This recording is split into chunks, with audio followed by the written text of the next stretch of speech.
Започнавме процес на системско решавање на проблемите кои во минатото ги оставале да се таложат, ги пикале под тепих, водејќи исклучиво грижа за своите лични интереси. Наместо и со импровизирани скапи набавки на двокатни дизел автобуси, јавниот транспорт го решаваме системски, подобрувајќи неговата одржливост. Со поддршка на владата, ја започнавме процедурата за обезбедување на средства за изградба на така наречениот Ракле-Страм. Овој систем подразбира воведување на технологија неколкукратна побрзо во јавниот транспорт. Но оваа приказка не започна тука. Веќе се на пат 33 најквалитетни нископодни единечни и дводелни автобуси на газ, кои веќе од февруари следната година ќе почнеме да ги гледаме еден по еден на скопските улици. Сето ова, драги мои, гарантира дека 2 години од сега ќе имаме повеќе корисници во јавниот транспорт со зголемена ефикасност и подобрени еколошки перформанси, што автоматски значи и помалку потреба за возила на улиците. Веќе сме започнати со имплементација на процесот на системско решавање на хигиената во градот.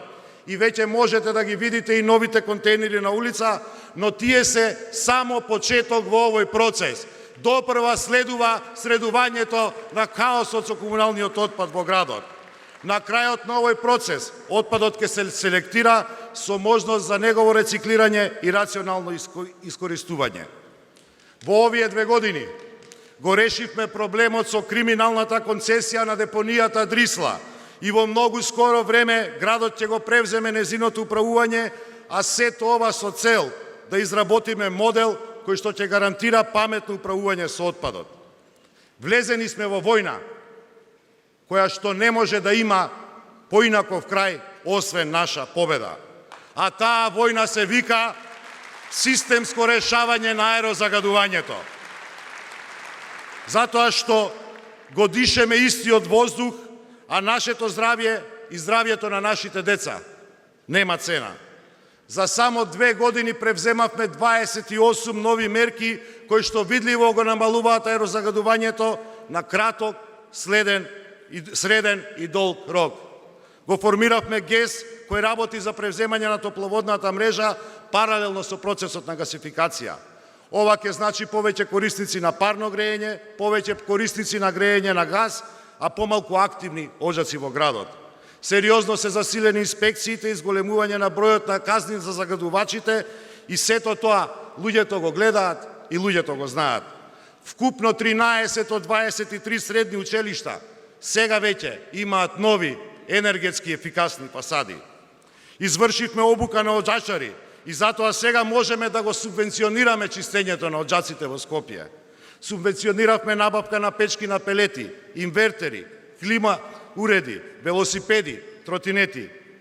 За прв пат воспоставивме систем на спречување на палење на огнови на отворено и систем против палењето на стрништа.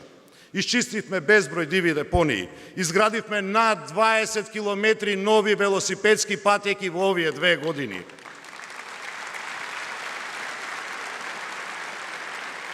Во срцето на градот, во малиот ринг, отворивме 2 нови паркови и првиот вистински зелен кров во Македонија.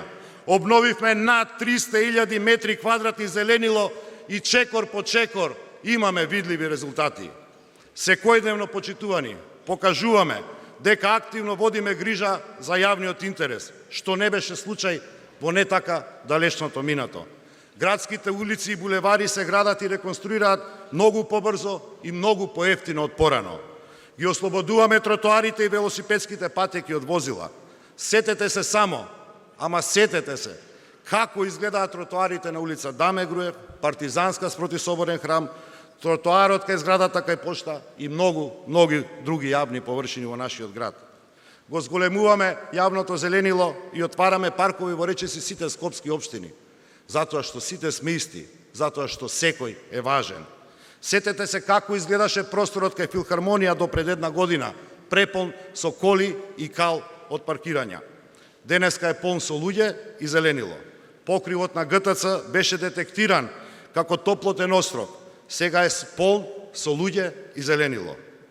А културниот живот културниот живот во Скопје е посебно приказна. Особено во летниот период кога организираме концерти на отворено, кино на отворено и ред други културни содржини кои што беа одлично посетени. А преку зима, дали треба да ви го споменувам Винтерленд? И еве сега,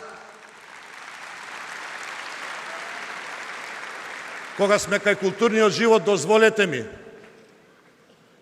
да ви направам една најава, бидејќи во буџетот за 2020 централниот буџет заедно со владата обезбедивме, а веднаш после Нова година започнуваме изградба на универзалната сала во Скопје.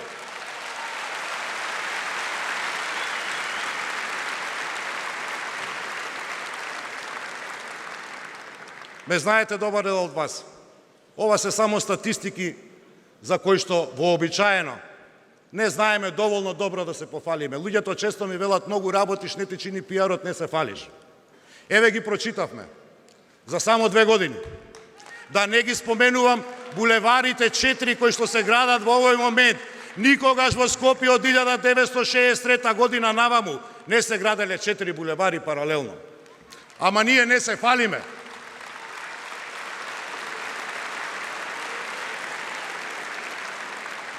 Ние не се фалиме затоа што за нас тоа е редовна работа.